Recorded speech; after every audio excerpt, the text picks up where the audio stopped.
लेकिन उस दिन जो आश्वासन मिला, जिस दिन अर्थी उठी माता जी की, इसी शर्त पे उठाई गई थी कि सोमवार को रास्ते का निदान हो जाएगा। और मैं उसी समय कहा कि इसकी वीडियो रिकॉर्डिंग अधिकारियों से कराई जाए, उसका लिखित प्रमाण दिया जाए। तो वही मंत्री का चमचा चाटुकार कहा कि नहीं, वो हो जाएगा, आप टेंशन मत लो। उसने आश्वस्त करा करके अर्थी को उठवा दिया। अगर वह अर्थी वास्तव में 4-6 घंटा और रुकी होती तो यहाँ प्रशासन के अधिकारी, यहाँ के विधायक उनको न्याय देने के लिए मजबूर होते और शायद रास्ता उसी दिन मिल गया होता। कुछ पद पे भी हैं, जैसे राम अचल हो गए, कमलाकांत हो गए, रमाशंकर राजभर हो गए, और एमएलसी राम सूरत राजभर हो गए, माननीय अनिल राजभर हो गए, आदित्य राजभर हो गए। राजभर समाज में इतने बड़े बड़े नेता मंत्री विधायक है, लेकिन आपको कोई मिलता नहीं। आपको ओनली वन ओम प्रकाश राजभर मिलते हैं। टारगेट पे उन्हीं को क्यों लेते हैं? क्या कारण हो सकता है? विपक्षी भी तो बात रख सकता है दमदारी से। इसमें मैं आपको एकदम सटीक बताना चाहता हूं कि इस मामले में चाहे जितने नेताओं का नाम लिए, कोई नेता ठेका नहीं लेता है। आप वीडियो उठा के देख लीजिए कि ओम प्रकाश राजभर पूरे राजभरों की ठेकेदारी लेते हैं कि इतने वोट का मैं मालिक हूं, मैं इतने वोट का मालिक हूं। तो ये बतावा कि भैंस के चूनी चोकर मलाई मिठाई तो खियौली तो हमने ओम प्रकाश राजभर के, भीड़ का हिस्सा तो बनली ओम प्रकाश राजभर का। हमने का वोट, हमने का मूड़ी गिना के वो कैबिनेट मिनिस्टर बन गईलन। हिसाब लेवा जाए अखिलेश यादव से। उन्होंने जो है ये वादा किया है कि 13वीं बीतने तक अगर रास्ता ब्लॉक हो जाता है तो रुद्रराजन राजभर जी को जेल भी जाना पड़ेगा, तो जाएंगे, कोई दिक्कत नहीं है, लेकिन इस पीड़ित परिवार को रास्ता दिलवा के ही रहेंगे। इस पे क्या आप कहना? पहली बात तो इन नेताओं को शर्म आनी चाहिए। मैं तो नहीं जानता हूँ कौन है ये, और ये अभी तक जमीन पे आए नहीं, और फोन से ही ऐसी वीडियो चला दिए लोग कि उनके नेता मान लिए कि हमारे नेता रास्ता बना दिए हैं। तो मैं उन नेताओं से कहना चाहता हूं जो सड़क छाप नेता फर्जी तरीके से वीडियो बना के सतीश भाई को, इस पीड़ित परिवार का जो मजा ले रहे हैं, जो हंसी उड़ा रहे हैं, मैं तो उनसे रिक्वेस्ट करना चाहता हूं कि अगर वास्तव में आप नेता बनते हो तो इस गरीब परिवार के पास आओ और इनकी मजबूरी को समझो। नमस्कार, आप देख रहे हैं द आर्टिकल न्यूज बुलंद आवाज। दोस्तों, हमारी मौजूदगी एक बार फिर पुनः जो है वाराणसी जिले के बाबतपुर में बड़े गांव बसनी में, जहां का एक मामला है। एक पीड़ित राजभर परिवार को जो है विगत 4 वर्षों से चारों बाजू से बाउंड्री वाल से घेर दिया गया था, और वो जो है बेचारे सीढ़ी लगाकर आते जाते थे। उसी कड़ी में आज 4 दिन हुआ, एक दादी माँ जो है उम्मीद की गुहार लगाते लगाते गुजर गई, उनका निधन हो गया। 4था दिन है और परिवार आज भी न्याय की गुहार कर रहा है। ऐसे में हमारे साथ है जफराबाद विधानसभा के पूर्व प्रत्याशी ब्रिजेश राजभर जी, जो कि काफी दमदारी से बोलते हैं और इस परिवार से जो है बहुत पहले से जुड़े हुए हैं, आ रहे हैं, जा रहे हैं। आइए इनसे जो है आज जाना जाए कि आज का यहाँ पर जो आना हुआ किस बात को लेकर हुआ और इस गरीब परिवार के साथ कहां तक न्याय हुआ। सर, बहुत बहुत स्वागत है द आर्टिकल न्यूज बुलंद आवाज में। बहुत बहुत धन्यवाद। आपके सभी सम्मानित दर्शकों को भी धन्यवाद देता हूं। तो आज यहाँ पर का भल है, यहाँ आज इतना हुजूम लगा लजवन का कुछ भल आज यहाँ? आज यहाँ पे जिस दिन दादी माँ की दुखद मृत्यु हुई थी और दादी माँ शहीद हो गई, उस दिन लगभग 24 घंटे के बाद अर्थी यहाँ से उठी और एक शर्त पे उठाई गई थी कि यहाँ के एसीपी जी आए और राजस्व अधिकारी भी आए, और यहाँ प्रेशर ये बनाने की जरूरत थी कि अर्थी इसलिए रोका गया था कि इस गरीब परिवार को न्याय कैसे मिलेगा, इनको रास्ता कब मिलेगा। इसके लिए हम लोगों ने कुछ दबाव बनाया और इसका असर ये हुआ। मैं एकदम सीधे पॉइंट पे आता हूँ कि हमारे समाज के एक नेता हैं, बड़े सौदागर हैं, ओम प्रकाश राजभर मंगरू चच्चा। अगर समाज का कोई खेल बिगाड़ रहा है तो मैं आज इस घटना से साबित करूंगा कि ये पूरी हमारा समाज अस्त व्यस्त, जितनी घटनाएं इधर पूर्वांचल में हो रही हैं, जितना अन्याय अत्याचार हो रहा है, ये लोग प्रशासन के साथ, भूमाफियाओं के साथ, इनके लोग सड़क छाप ऐसे नेताओं को भेज करके ब्रिजेश राजभर को टारगेट करवाए। एसीपी आपके कान में कहे कि इसको हटा दीजिए, नहीं तो ये बवाल कराएगा और आपको बड़ी दिक्कत हो जाएगी। और ये प्रशासन और राजस्व अधिकारियों के साथ खड़ा होकर के, मैं उसका नाम नहीं लेना चाहता हूं, और इसने पीड़ित परिवार के सतीश राजभर को दिखाइए, थोड़ा सा इधर दिखा दीजिए। सतीश राजभर के कंधे पर एक नया पीला गमछा रख करके ये कहना चाहा, ये दिखाना चाहा कि मंत्री जी का फोन आया है और मंत्री जी बहुत जल्दी रास्ता बनवा देंगे। और ये बेचारा असहाय 4 साल से दौड़ते दौड़ते थक गया था। उसने सोचा कि हो सकता है मंत्री जी कोई रास्ता बना दें। मंत्री जी की आस लगा करके आज भी वो बैठा है। दादी माँ तो चली गई। मैं तो ये निवेदन करना चाहता हूँ कि वास्तव में आपके पास अगर पावर है, ये कैबिनेट मिनिस्टर का अगर पांव यहाँ रखा जाए, उनकी प्रोटोकॉल बनाई जाए, तो आज पूरे भारत में ऐसी घटना राजस्व की भूमि की कोई नहीं होगी। लेकिन उस दिन जो आश्वासन मिला, जिस दिन अर्थी उठी माता जी की, इसी शर्त पे उठाई गई थी कि सोमवार को रास्ते का निदान हो जाएगा। और मैं उसी समय कहा कि इसकी वीडियो रिकॉर्डिंग अधिकारियों से कराई जाए, उसका लिखित प्रमाण दिया जाए। तो वही मंत्री का चमचा चाटुकार कहा कि नहीं, वो हो जाएगा, आप टेंशन मत लो। उसने आश्वस्त करा करके अर्थी को उठवा दिया। अगर वह अर्थी वास्तव में 4-6 घंटा और रुकी होती तो यहाँ प्रशासन के अधिकारी, यहाँ के विधायक उनको न्याय देने के लिए मजबूर होते और शायद रास्ता उसी दिन मिल गया होता। लेकिन आज मंगलवार को मैं आया हूँ, यहाँ पे राजस्व और शासन के अधिकारी आए, अपनी खाना पूर्ति करके चले गए। हमसे भी फरसा चलवाए, हमने खुशी के मारे फरसा भी चलाया, मिट्टी भी उठाया कि गरीब परिवार का रास्ता निकल जाएगा। लेकिन मैं रास्ता के लिए जहाँ 4 फरसा मार के मिट्टी फेंका और जब दूसरी तरफ गया तो मैं देखा कि आसमान से गिरा और खजूर पे लटक गया। उधर भी जाकर के रास्ता ब्लॉक है और रास्ता देने के लिए राजस्व के अधिकारियों ने इनकार कर दिया। और लास्ट में रिजल्ट ये आया कि एसीपी साहब और राजस्व के अधिकारियों ने कहा कि अब ये रास्ता ऐसे नहीं मिलेगा, अब आप आइए हमारे ऑफिस में, मैं दूसरे पक्ष को बुलवा लेता हूँ।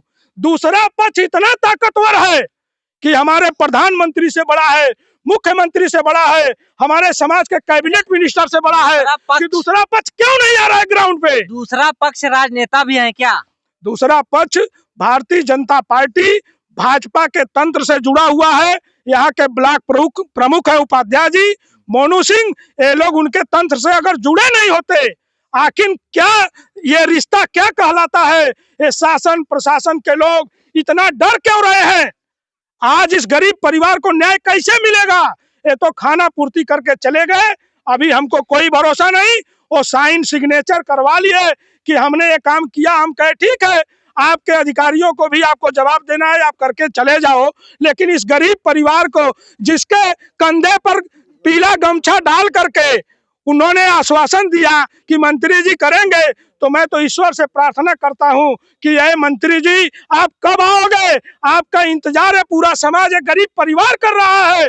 इस परिवार को न्याय कब मिलेगा? इस परिवार को रास्ता कब मिलेगा? इस परिवार की मदद कब होगी? मैं अपील करना चाहता हूं और मैं ये कहना चाहता हूं कि इस परिवार को अब रास्ता मिल जाना चाहिए। और नहीं तो अगर 13 तक अगर इसका रास्ता नहीं बना और ये बाउंड्री वाल से इस रास्ता को बंद किया गया, तो ब्रजेश राजभर यही आमरण अनशन और बड़े आंदोलन करके इनको ईंट से ईंट बजाने का काम करूंगा। एक चीज हम आपसे ये पूछना चाहेंगे, जो आपने फावड़ा चलाया रास्ते के लिए, वो रास्ता जाकर जहां पर खत्म होता है वहां पर भी छड़दीवाली लगी हुई है, बाउंड्री वाल मारा हुआ है, लेकिन उस रास्ते के उस पार भी जो है कब्रिस्तान है। हाँ। कब्रिस्तान है, तो अगर मान लीजिए कब्रिस्तान से राजस्व विभाग की टीम रास्ता दे भी देती है, प्रशासन दिलवा देती है, तो क्या गारंटी है कि भविष्य में कब्रिस्तान भी ब्लॉक तो हो सकता है, गेट लग सकता है, तो रास्ता उसमें से कहाँ तक सही माना जाएगा? वहाँ कोई सोल्यूशन नहीं है। फॉर्मेलिटी पूरा की है,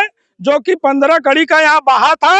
राजस्व के अधिकारी कह रहे हैं कि ये 2.5 कड़ी का है। ये 2.5 कड़ी का बहा, ये पूरे धरती पर कानून में, पूरे सरकार में आप लोग कभी नहीं सुने होंगे। नाली भी होती तो 5 कड़ी की होती है, बहा कम से कम 15 से 20 कड़ी का होता है। लेकिन ये राजस्व के अधिकारी पता नहीं कौन सी पढ़ाई पढ़ के आए, यहाँ हम लोगों को 16 दूनी 8 पढ़ा के चले गए। नहीं, एक चीज ये भी निकल कर सामने आया है कि जो सुहेलदेव भारतीय समाज पार्टी के रुद्रराजन राजभर जी, जो कि प्रदेश अध्यक्ष हैं के पद पे हैं, तो उन्होंने जो है ये वादा किया है कि 13वीं बीतने तक अगर रास्ता ब्लॉक हो जाता है तो रुद्रराजन राजभर जी को जेल भी जाना पड़ेगा तो जाएंगे, कोई दिक्कत नहीं है, लेकिन इस पीड़ित परिवार को रास्ता दिलवा के ही रहेंगे। इस पे क्या आप कहना चाहिए? पहली बात तो इन नेताओं को शर्म आनी चाहिए। मैं तो नहीं जानता हूँ कौन है ये, और ये अभी तक जमीन पे आए नहीं, और फोन से ही ऐसी वीडियो चला दिए ये लोग कि उनके नेता मान लिए कि हमारे नेता रास्ता बना दिए हैं। तो मैं उन नेताओं से कहना चाहता हूँ जो सड़क छाप नेता फर्जी तरीके से वीडियो बना के सतीश भाई को, इस पीड़ित परिवार का जो मजा ले रहे हैं, जो हंसी उड़ा रहे हैं, मैं तो उनसे रिक्वेस्ट करना चाहता हूँ कि अगर वास्तव में आप नेता बनते हो तो इस गरीब परिवार के पास आओ और इनकी मजबूरी को समझो। एक दिन 24 घंटे के लिए ओम प्रकाश राजभर हो, चाहे अनिल राजभर हो, चाहे इनका सड़क छाप नेता जो वीडियो वायरल कराया है कि रास्ता बन गया, 24 घंटा आप लोग अपने घर में कैद नहीं रह सकते हो। ये परिवार तो 4 साल और अपने दादी माँ को खो दिया, त्याग दिया। शर्म आनी चाहिए। आओ ग्राउंड पे, मैं तो आपके साथ खड़ा होने के लिए तैयार हूँ। मैं आपका नीतिगत विरोध करता हूँ। मैं विरोधी जिंदा रहूंगा तब तक, और मरने के बाद तक रहूंगा, जब तक कि ये लोग समाज के हित में काम नहीं करते हैं। अगर ओम प्रकाश राजभर, उनकी टीम ये सड़क बनवा देगी, मैं भी कह रहा हूँ कि सारा विरोध खत्म करके गाजे बाजे के साथ इनका स्वागत करूंगा। एक चीज हम आपसे ये पूछना चाहेंगे, ब्रजेश राजभर जी, राजभर समाज में बहुत कद्दावर नेता मंत्री विधायक है, पक्ष में भी है विपक्ष में भी है, और कुछ पद पे भी हैं, जैसे राम अचल हो गए, कमलाकांत हो गए, रमाशंकर राजभर हो गए, और MLC राम सूरत राजभर हो गए, माननीय अनिल राजभर हो गए, आदित्य राजभर हो गए। राजभर समाज में इतने बड़े बड़े नेता मंत्री विधायक है, लेकिन आपको कोई मिलता नहीं, आपको ओनली वन ओम प्रकाश राजभर मिलते हैं। टारगेट पे उन्हीं को क्यों लेते हैं? क्या कारण हो सकता है? विपक्षी भी तो बात रख सकता है दमदारी से। इसमें मैं आपको एकदम सटीक बताना चाहता हूँ कि इस मामले में चाहे जितने नेताओं का नाम लिए, कोई नेता ठेका नहीं लेता है। आप वीडियो उठा के देख लीजिए कि ओम प्रकाश राजभर पूरे राजभरों की ठेकेदारी लेते हैं कि इतने वोट का मैं मालिक हूँ, मैं इतने वोट का मालिक हूँ। तो ये बतावा कि भैंस के चूनी चोकर, मलाई मिठाई तो खियौली तो हमने ओम प्रकाश राजभर के, भीड़ का हिस्सा तो बनली ओम प्रकाश राजभर का। हमने का वोट, हमने का मूड़ी गिना के वो कैबिनेट मिनिस्टर बन गईलन। हिसाब लेवा जाए अखिलेश यादव से। कैबिनेट मिनिस्टर सर बन गए, लेकिन राजभर समाज में और भी नेता मंत्री विधायक हैं जो कि पद पे हैं, जीते हुए प्रत्याशी हैं, तो कहीं ना कहीं राजभर समाज भी तो मत दिया होगा, तब तो वो बने हुए हैं, तो उनसे भी तो आप सवाल जवाब कर सकते हैं ना। मान लीजिए इस पीड़ित राजभर परिवार को न्याय मिलना चाहिए, चाहे उसके लिए पक्ष जो है खड़ा हो या विपक्ष खड़ा हो, होना चाहिए कि नहीं होना चाहिए? अगुवाई कौन करता है? जिस सत्ता में जब बैठे हैं, कैबिनेट मिनिस्टर है, जब आप मुख्यमंत्री के दाहिने बैठ रहे हो, बाएं बैठ रहे हो, तो आप कोई अभिनेता नहीं हो, आप नेता हो। आप समाज को कम से कम आप गिनाते हो कि यहाँ हमारा 15 से 20 करोड़ आबादी है, मैं इतने वोट का मालिक हूँ। तो जब आप उनके सौदागर हो, इतने बड़े नेता हो, तो जब उनके साथ अन्याय अत्याचार हो रहा है तो आप क्यों नहीं आ रहे हो? आपकी इतनी व्यस्तता है कि आप, जब हमारा समाज ही नहीं रहेगा तो हम राजनीति किसके ऊपर करेंगे? जब सारी चीज समाज पे डिपेंड करती है, तो समाज में चाहे फयाराम का घटना हुआ, उनको काट करके बोरे में भर करके कुआं में फेंक दिया गया, ओम प्रकाश राजभर नहीं आए। छितौना कांड में ओम प्रकाश राजभर नहीं आए। आज इतनी बड़ी घटना हुई, ओम प्रकाश राजभर नहीं आए। तो ओम प्रकाश राजभर खाली वोट लेने के लिए हैं, और कब आएंगे? और केवल मलाई खाने और अपने बेटे की सुरक्षा, अपने लिए सुरक्षा, और अपने बेटे को मंत्री मिनिस्टर और उसको सांसद और विधायक बनाने के लिए हैं। नहीं, उनके बेटे तो गए थे वहां पर छितौना वाले कांड में, आपने देखा होगा। तो 10 सालों से सरकार जिसकी है उसमें बैठे हैं, आप अखिलेश यादव को गाली दे रहे हैं। अखिलेश यादव सत्ता में है, ये जो अड़चन आ रही है तो सत्ताधारियों की आई है ना। विपक्ष को भी आवाज उठाने का अधिकार है कि नहीं है? विपक्ष ने तो आवाज उठाया, विपक्ष बैठा, तभी तो उनके कान तक गई। ये नेताओं को शर्म आनी चाहिए, अभी भी थोड़ा भी शर्म बाकी है। तो ये समाज के साथ बहुत जास्ती और अन्याय अत्याचार हो रहा है। मैं हाथ जोड़ के निवेदन करता हूँ, चाहे युवा नेता हो चाहे कोई नेता हो, हवाबाजी से नहीं बेटा, जमीन पे आना होगा। नेता बनना है तो जमीन पे लड़ना होगा। ये अन्याय अत्याचार के खिलाफ खड़ा होना पड़ेगा। ये सोशल मीडिया और फेसबुक से कुछ नहीं होता। ब्रजेश राजभर वो नेता है, मर जाऊंगा मिट जाऊंगा लेकिन अन्याय अत्याचार के खिलाफ लड़ूंगा, और तुम जैसे बेईमानों का जवाब ईंट का जवाब पत्थर से देने का काम करूंगा। और जिस दिन इस गरीब परिवार को न्याय दिलाने का काम करोगे, गाजे बाजे के साथ तुम्हारा ये पीला साफा पहन करके ब्रजेश राजभर आपका सपोर्ट करेगा। और आखिर में जाते जाते ब्रजेश राजभर जी, आपसे आखिरी सवाल है कि अगर इस पीड़ित परिवार को न्याय नहीं मिलता है और जो विपक्ष पार्टी है जिनके द्वारा बाउंड्री वाल मारा गया है, अगर उनके द्वारा जो है जोर जबरदस्ती दबाव देकर मारा पीटा जाता है, रास्ता ब्लॉक किया जाता है, तो ब्रजेश राजभर जी का अगला कदम क्या होगा? ब्रजेश राजभर मरते दम तक अब इस पीड़ित परिवार का एक हिस्सा बन चुका है और इस परिवार के साथ अन्याय अत्याचार नहीं होगा। इस परिवार का जहां पसीना बहेगा वहां ब्रजेश राजभर का लहू और खून बहने का काम करेगा। मैं वादा करके जाता हूं कि जब तक मैं जिंदा हूं इस परिवार का बाल बाका नहीं कर सकते हैं। सरकार में नहीं है, सत्ता में नहीं है, लेकिन अन्याय कब तक करोगे, अत्याचार कब तक करोगे? हम लोग बैठेंगे, हम लोग आंदोलन करेंगे और पूरे समाज का, जितने भी समाज में जिस दलगत विचारधारा से ऊपर उठ करके, संगठन के विचारधारा से ऊपर उठ करके ब्रजेश राजभर इस गरीब परिवार के लिए भीख मांगने का काम कर रहा है कि आप लोग आओ, इस परिवार का मदद करो। और इस परिवार के लिए मैं आज आपके चैनल से वादा कर रहा हूं और आपको आश्वस्त कर रहा हूं कि इस भीख में 1 रुपए का अनुदान हो, 10 रुपए का हो, 100 रुपए का हो, जितना भी अनुदान कर सकते हैं, मैं अभी सोशल मीडिया से इनके अकाउंट का स्कैनर जारी कर रहा हूं और कुछ मैं भी स्वयं आर्थिक मदद करके मैं आप लोगों से गुहार लगा रहा हूं कि इस परिवार का मसीहा अगर कोई है तो हमारा समाज है। मैं समाज के लोगों से मैं अपील करना चाहता हूं कि जरूर इस परिवार का मदद करिए। मैं सोशल मीडिया से इनके चैनल से मैं अभी एक स्कैनर इनकी पीड़ित परिवार का अकाउंट जारी कर रहा हूं। आप लोग मदद करें, इस परिवार का साथ दें और इस माता जी के जो कि अंत्येष्टि में आप लोग भागीदार बने और जो नजदीक है वो स्वयं आए और यहाँ देखें, इनका मदद करें। बहुत बहुत धन्यवाद। बहुत बहुत धन्यवाद ब्रजेश राजभर जी। तो दोस्तों, हमारी मौजूदगी आज जो है फिर से जिला वाराणसी के बाबतपुर बड़े गांव बसनी में थी, जहां की मामला इस समय काफी तूल पकड़ा हुआ है। तो परिवार जनों से भी मिला गया, एक बाइट भी किया गया और साथ ही साथ ब्रजेश राजभर जी से भी मुलाकात हुई। और आज क्या कुछ यहाँ पर हुआ प्रशासनिक अधिकारियों द्वारा और राजस्व विभाग की टीम द्वारा, सब जानने का प्रयास किया गया। और दोस्तों, एक चीज आप लोगों से ये भी बता देना चाहेंगे कि इस गरीब परिवार का मदद जो अभी ब्रजेश राजभर जी ने बताया कि एक स्कैनर दे करके, तो हम स्कैनर जो है स्क्रीन पे लगा देंगे। जिसका जितना हो सकेगा उतना, 1 रुपए से लेकर 100 रुपए तक जितना भी लोग अनुदान कर सकते हैं करें इस गरीब परिवार का, ताकि आराम से जो है इनका क्रियाक्रम अच्छे से निपट जाए। बहुत गरीब परिवार है और अपना राय भी जरूर कमेंट बॉक्स के माध्यम से दे, क्योंकि आप जनता जनार्दन भगवान स्वरूपी होते हैं।